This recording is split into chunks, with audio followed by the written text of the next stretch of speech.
Nice to be with you again. Today we are talking about Keeping Things Whole by Mark Strand. This short poem provides the reader with only a few sentences with which to come to an understanding of the speaker's state of mind. That's super realistic one, as well as how he considers his presence in the world.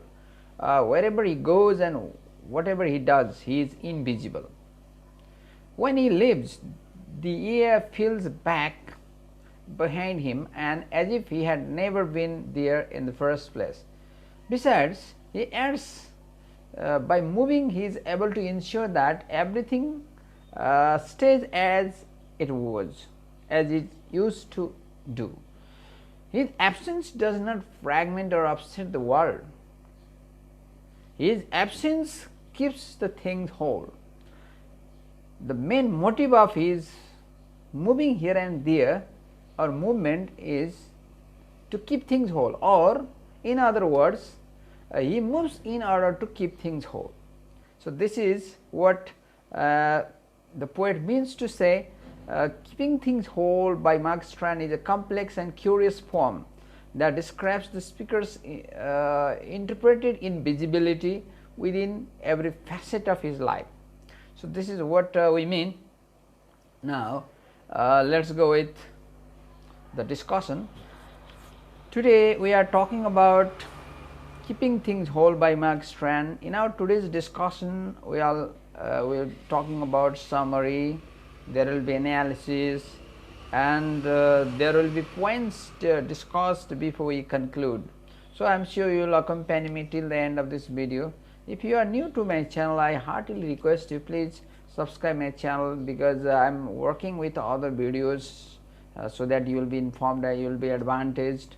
And please, if you think this video deserves to be shared among your friends and fellows, please share them, recommend them, and let's be together, let's write together, let's work together, let's walk together in the academic feat of achievement. Okay. Now, here is a summary. According to the poet, we human beings move from one place to another place to fulfill our purpose. We all have our own purposes for moving. When we move from one place to another place, we divide the year, but the year moves in to fulfill the place, the very place from where we have gone through. Likewise, we become absent in the place which we live. It deals with two separate things, part and whole. According to the poet, this happens all the time in our life. We try to keep wholeness, completeness, but everything remains incomplete. He thinks of nature as an integral form of organisms. So, he also pleads that it shouldn't have useless fragments. Okay. This is the summary. Now, let us discuss this poem in Nepali now.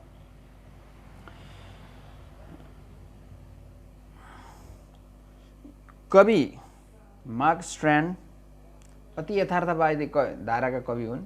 उनले यथार्थभन्दा माथि उठेर अब अति यथार्थमा उभिएर यो कविताको चाहिँ एउटा भाव उनले प्रकट गर्न खोजेका छन्। उनी वातावरण संरक्षणको पक्षमा छन्। उनी यो टुक्रा अथवा टुक्रीकरण भन्दा एकीकरणको पक्षमा देखिन्छन्। मान्छेको स्वार्थले संसार टुक्रीकरणमा फँसेको, तर मान्छेले जति चाहे पनि त्यो सम्भव नभएको, प्रकृति आफै सबै कुराको सन्तुलन र व्यवस्थापन गर्न सक्ने र मान्छेले जति चाहेर यसलाई बिगार्छु भन्दाखेरि पनि प्रकृतिले सबै कुरा सन्तुलनमा ल्याउन सक्ने भएको हुनाले मान्छेले टुक्रा पारे पनि प्रकृतिले जोडिदिने काम गर्छन्। त्यो भएर किपिङ थिङ्स होल भनेको सबै चिजलाई एकत्रित रूपमा राख्ने, एकत्रित रूपमा राख्ने अथवा एकीकरणको रूपमा राख्ने, अब एकमुष्ट बनाउने काम चाहिँ कविको हो भनेर उनले चाहिँ भनेका छन्। उनी चाहिँ जुन ठाउँमा पहिला थिए त्यो ठाउँमा उनी भएको बेलामा त्यहाँको हावा जुन देखिँदैन त्यो हावालाई उनले फटाएका हुन्छन्। तर फेरि त्यहाँबाट अर्को ठाउँमा जाँदाखेरि फेरि जुन पहिलाको ठाउँमा उनी हिँडेका छोडेका थिए त्यो ठाउँमा त्यहाँको हावा, पहिला फाटेको हावा चाहिँ त्यहाँ आएर फेरि पूर्ववत रूपमा रहन्छ। फेरि अर्को ठाउँमा उनले फटाएको हुन्छ, फेरि अर्को ठाउँमा जाँदाखेरि त्यही क्रम दोहोरिरहन्छ, तर उनी एकै ठाउँमा बस्दैनन्। उनी एकै ठाउँमा नबस्नुको उद्देश्य के हो भने त्यो चिजहरू अब जुन वातावरणलाई चाहिँ एकत्रित राख्नु हो। किपिङ थिङ्स होल भनेको त्यही नै हो। उनले चाहिँ एउटा अति यथार्थवादी रूपमा चाहिँ यसलाई भनेका छन्। अब मान्छेले हावा फटाउँछ अथवा टुक्र्याउँछ अथवा हावालाई चाहिँ भाँच्छ। अब एक ठाउँमा बस्दाखेरि फेरि त्यो ठाउँ छोडेर अर्को ठाउँ जाँदाखेरि पहिलाको हावा जुन छुट्टिएको थियो त्यो पूर्ववत अवस्थामा आउँछ। यस्ता यस्ता चाहिँ एउटा हेर्दाखेरि चाहिँ के भन्न खोज्या होला, के गर्न खोज्या होला भन्ने, तर यथार्थमा के छ भने उनी सांसारिक यो चाहिँ टुक्रीकरणको पक्षमा भन्दा एकीकरणको एकत्रितकरणको पक्षमा छन्। समाज एकता र समझदारी जस्ता कुरामा भाँडो हाल्छ। आफू एक ठाउँबाट अर्को ठाउँमा शारीरिक रूपमा भएको तर मानसिक रूपमा अर्को ठाउँमा जानु भनेको नै खण्डीकरण हो। म एक ठाउँमा छु भने त्यो ठाउँमा मेरो पनि दिमाग हुनु पर्यो। म त्यहाँबाट फेरि अर्को ठाउँमा जान्छु भने मेरो त्यहाँ दिमाग त्यो ठाउँमा सर्छ। त्यो हाम्रो दिमाग जसरी चलायमान छ हाम्रो चाहिँ यो वातावरण पनि त्यस्तै चलायमान छ र हाम्रा गतिविधिहरू पनि त्यस्तै चलायमान छन्। हाम्रा गतिविधिले कारणले चाहिँ पृथ्वी चाहिँ र यहाँको वातावरण नटुक्रियोस्, पृथ्वीको जुन माहौल चाहिँ गडबड नहोस् र संसार चाहिँ जुन सुन्दर रूपमा छ त्यो सुन्दर रूपमै रहोस् भन्ने एउटा भावका साथ कविले यो लेखे हो। अब के छ भन्दाखेरि उनले मानसिक रूपमा एक ठाउँबाट अर्को ठाउँमा जानु भनेको खण्डीकरण हुनु हो। त्यो खण्डीकरण हुन नदिनु हो। जुन संसारमा मानिसले एकताको शक्ति बुझेको छ त्यहाँ सबै चिज एक हुन्छन् र कवि एक ठाउँबाट अर्को ठाउँमा आफ्नो गतिशीलता देखाउने भनेको के हो त, सबै वस्तुलाई एक बनाउनु हो र सबै वस्तुलाई एकत्रित बनाउनु हो भन्ने चाहिँ उनको भावना छ। त्यस कारणले चाहिँ कविले के गर्छन् त, सबै चिजलाई एक ठाउँमा राख्न, एकत्रित बनाउनको लागि उनी एक ठाउँबाट अर्को ठाउँमा हिँडिरहन्छन् अथवा चलायमान अथवा गतिशील भइरहन्छन्। गतिशील भइरहनु भनेको उनले के राख्छन् भन्दा यो दिमाग पनि स्थिर राखिराख्ने होइन, दिमाग पनि गतिशील हुनुपर्छ, मगजलाई पनि गतिशील बनाउनुपर्छ र सकेसम्म नयाँ नयाँ कुराहरू गर्नुपर्छ। प्रकृतिमा नयाँ नयाँ कुराहरूको चाहिँ विकास गर्नुपर्छ। प्रकृतिको यो जुन एउटा विकृति र प्रकृतिमा जुन एकतामा हुने शक्ति चाहिँ कस्तो छ भन्ने कुरा देखाउनुपर्छ। एकतामा नै शक्ति छ भन्ने कुरालाई चाहिँ देखाउनलाई प्रकृतिको विकृति चाहिँ हटाउनको लागि मान्छे चाहिँ के गर्नुपर्छ, एक ठाउँबाट अर्को ठाउँमा हिँडिरहनुपर्छ अथवा उसको दिमाग गतिशील बनाइराख्नुपर्छ भन्ने मान्यता यो कविताले बोकेको हो। Okay, that's all with the summary. Now let's discuss with the poem. Keeping Things Whole is a beautiful poem composed by a thinker named Mark Strand. He is a poet here. He thinks of nature as an integral form of organism, so he also pleads that it shouldn't have useless fragments. He said that we people are unknown about the strength in unity. That is why we make fractions among ourselves. Fractions don't do good to anyone, and it is known to everyone, but they ignore this fact for selfish purposes. The poem is against the fragmentation and alienation that occurs usually in our life. The poet explains the integrity with the example of himself being in a field. He says that when he is in the field loses its integrity. The field is whole alone. When we enter in the field, we cover a certain area and contaminate the presence of the field. The field not being whole is similar to an absent field. When he moves, he divides the air, and air fills the space where he had already been. Then the place before becomes integral or whole. From this, he says that the only way to keep the field whole is by moving, not keeping constant or keeping static in one position. Movement, dynamic nature, moving away or movement from one place to another, from the self to the field. That's what moving from the self to the field. So this is the mind relates to physical activities. So that's super realism here. Eventually, he says that everyone has a reason to move, and also admits that his only reason for moving is to keep things whole.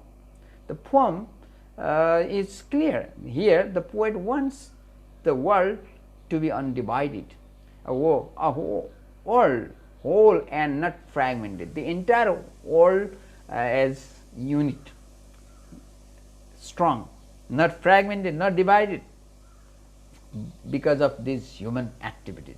A world where people understand the strength in unity and works with the sole reason for keeping things as they are original, keeping things whole.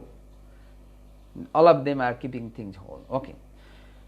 Now, here are some parts of analysis of this text. Keeping things whole was composed by Mark Strand. He is a thinker here. In this poem, the poet has shown his feelings for wholeness against the usual fragmentation that goes on in everyday life.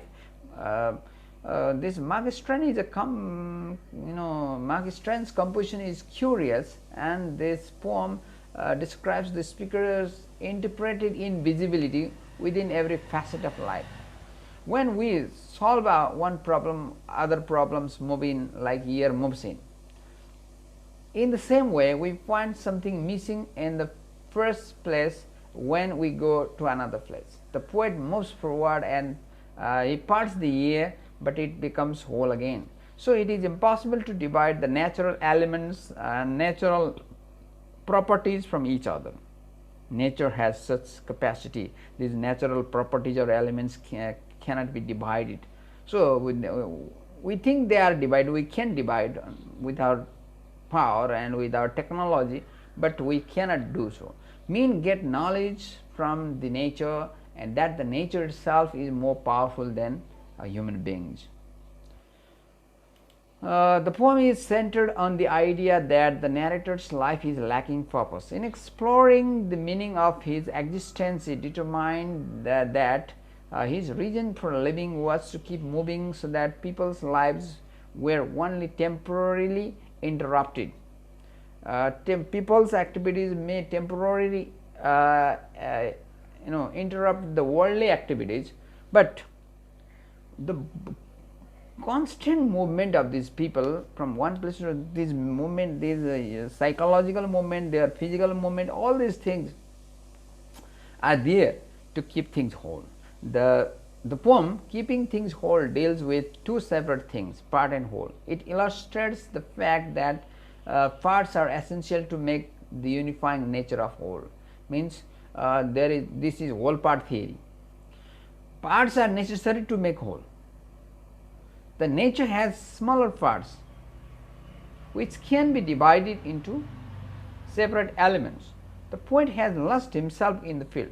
The poet suggests that if human being involves themselves to encourage the existence of the nature also gives reaction. So nature should not be disturbed. Nature gives reaction means nature becomes angry and these different disasters come. So we have to balance nature. We have to use nature as much as that is favorable for itself.